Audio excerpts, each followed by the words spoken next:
경주 월성원전 주민들의 방사선 노출과 주민 건강 실태 사이의 연관성은 그동안 명확히 밝혀진 바가 없었는데요.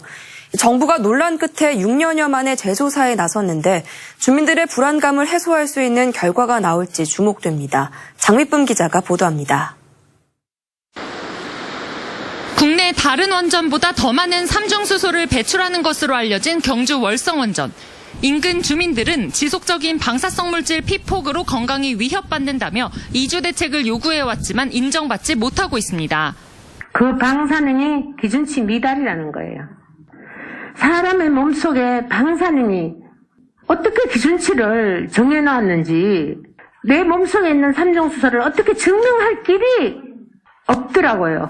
지난 1991년 정부가 원전 인근 주민 3만여 명을 추적 조사한 결과 방사선과 암 발병 간의 연관성은 확인되지 않았습니다. 그런데 이 조사에 대해 이미 이주했거나 암이 발생한 고령층을 제외해 대표성이 떨어진다는 지적이 잇따라 나와 논란이 됐습니다.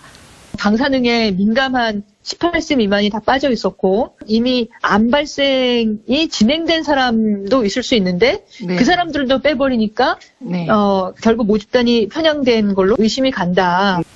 결국 2015년 원자력안전위원회가 후속 연구를 실시했는데 이전 조사와는 달리 젊은 연령층일수록 방사선 관련암이 유의하게 증가한 것으로 나타나 재조사 목소리가 커졌습니다. 이후 무려 6년여 만에 환경부가 원전 인근 주민 건강에 대한 정부 차원의 재조사를 결정하고 최근 입찰 용역을 냈습니다. 환경부는 주민들의 방사선 노출 정도를 직접 조사하고 국민건강보험과 암 등록 자료 등을 토대로 체계적인 조사에 나서겠다고 밝혔습니다. 이번 조사에 대해 환경단체는 원전 반경에 따른 방사선의 건강 영향이 구체적으로 규명돼야 한다며 실효성 있는 조사를 촉구했습니다. 양라면 전체를 하나의 섹터로 해갖고 평균 내버리고 시내권하고 비교해버리고 별 유의미한 차이가 크게 없더라. 기준치야 이게 다거든요. 모든 자료들이. 데이터를 쓸 수 있는 자료가 하나도 없어요.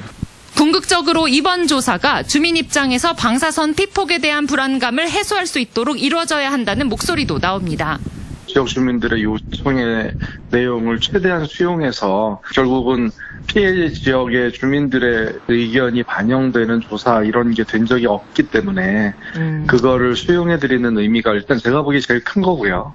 6년 만에 시행되는 이번 조사로 그동안 큰 논란거리였던 저선량 방사능과 건강 사이의 상관관계가 규명될 수 있을지 주목됩니다. MBC 뉴스 장미쁨입니다.